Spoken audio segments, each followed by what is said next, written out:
ସବୁବେଳେ ବହୁ ବହୁ ବହୁ ବହୁ ହଉଛନ୍ତି ବସିକି।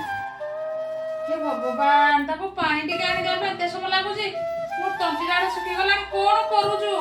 ଖାଲି ତ ମୋବାଇଲଟା କେଞ୍ଚିଲା। ଭଗବାନ, ତା ମା ହେଇଥିଲେ ପୁଣି ପାଣି ଟିକେ ଦେଇନଥାନ୍ତା। ଆଁ ଓହୋ, ଆଲୋ ମୋ ତଣ୍ଟିଟା ଶୁଖିଗଲାଣି ଯେ। ଟିକେ ବି ମତେ ମୋବାଇଲଟା ଶୁଣି ଦଉନାହାନ୍ତି, କିଛି ଦେଖି ଦଉନାହାନ୍ତି। ହଉଥାନ୍ତୁ ରାଉ ରାଉ। ମୁଁ ପାଣି ଗ୍ଲାସଟା ଆଣିକି ପିଇ ପାରିବେନି, କିଛି ନାହିଁ। ସବୁବେଳେ ବହୁ ବହୁ ବହୁ ବହୁ ହଉଛନ୍ତି। ମୁଁ ନିଜେ ଯାଏ। ଭଗବାନ, ଯାଏ ନହେଲେ এখন ପାଣି ଟିକେ ନଦେଲେ এখন ଆଉ ଟିକେ ରଡ଼ି ଛାଡ଼ିବି। ରାମ ରାମ ରାମ ରାମ ରାମ ରାମ। ଏ ଆଣ୍ଠୁରେ ମୁଁ ଚାଲି ପାରୁନି କି ଉଠି ପାରୁନି। ଆଁ କୁଆଡ଼େ ଗଲା ଯେ ପାଣି ଟିକେ ଆଣିଦେ ବୋଲି ଆଣି ଦଉନି।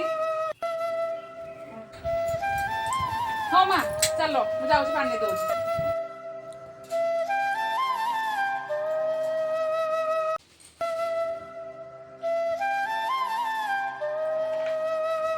ଓହୋ, ତଣ୍ଟା ପୁରା ଶୁଖି ଯାଉଥିଲା। କେତେବେଳେ ଡାକୁଛି ପାଣି ଟିକେ ଦେ, ପାଣି ଟିକେ ଦେ। ଆଲୋ କ'ଣ କରୁଛୁ ଏକା ଏକା? ପାଣି ଟିକେ ଦେଉନଥିଲୁ?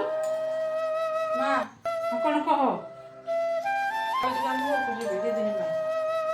ତୁ ଏବେ ପା ଯାଇଥିଲୁ? ଆଁ ଏବେ ଯାଇଥିଲୁ କି ନାହିଁ ତମ ଘରକୁ? ମା କାଲି ଆସିବ, ମୁଁ ଯିବି 2 ଦିନ ରହିକି ଆସିବି ଆଉ। ତୋ ମା ଆସିବେ? ଓହୋ, ସୁନ୍ଦୁଣି ଆସିବେ କି? କେବେ ଆସିବେ?